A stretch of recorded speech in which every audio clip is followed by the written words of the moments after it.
अस्सलाम वालेकुम दोस्तों, welcome to Urdu professor. Abu Anees Sheikh Alam Baba ji Barkat Ali रहमतुल्लाह ताला अलैह। फिक्रो तर्को समत में वो पैकरो सब्रो रजा, या इलाही शाह बरकत की वलायत के तोफैल, जिक्रो फिक्रो खिदमतो तबलीग हो मुझको अता।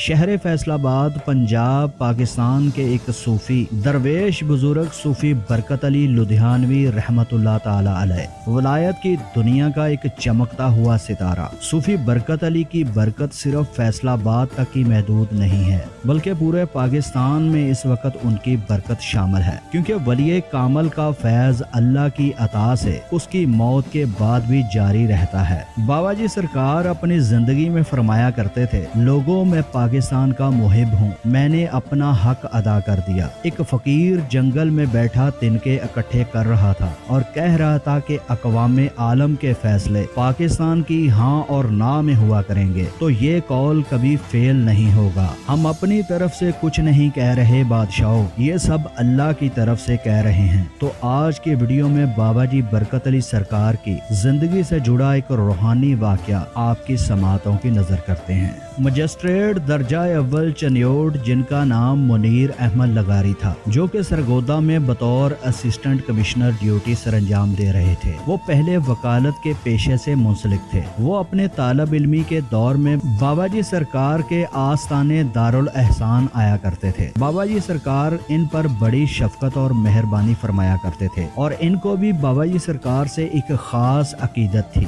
एक दिन मुनीर अहमद लगारी साहब बाबा जी सरकार की खिदमत में हाथ बांधे दस्त बस्ता खड़े होकर कहा, बाबा जी सरकार मुझे भी अपने अकीदतमंदों में शामिल फरमा लीजिए। बाबा जी सरकार की आदत थी कि अपने अकीदतमंदों का मुकम्मल रिकॉर्ड या इंदराज एक रजिस्टर में किया करते थे। तो नाम, वल्दियत, उम्र, तालीम, रहाइश का खाना पुर करने के बाद इनका जरिया मुआश लिखने लगे तो लगारी साहब ने फौरन कहा कि मैं पेशे के लिहाज से वकील हूँ। लेकिन बाबा जी सरकार ने रजिस्टर में दर्ज फरमाया मजिस्ट्रेट दर्जा अव्वल चनियोट। फिर अल्लाह रब्बुल इज्जत ने असबाब पैदा फरमाए और कुछ ही दिनों के बाद लगारी साहब मजिस्ट्रेट दर्जा अव्वल चनियोट तैनात हो गए। बाबा जी सरकार मुकालाते हिकमत में लिखते हैं कि इब्तदा में मेरा हाल कुछ अजीब सा था। मेरे इलाके में कोई भी वारदात होती तो मुझे मुजरम पेशा लोगों के साथ पकड़ लिया जाता और कहा जाता कि तुम जंगल में डेरा लगाए बैठे हो और हो सकता है कि मशकूक जराइम पेशा अफराद तुम्हारे पास ठहरते हों। एक दफा बाबा जी के इलाके में कोई वारदात हुई तो पुलिस आई,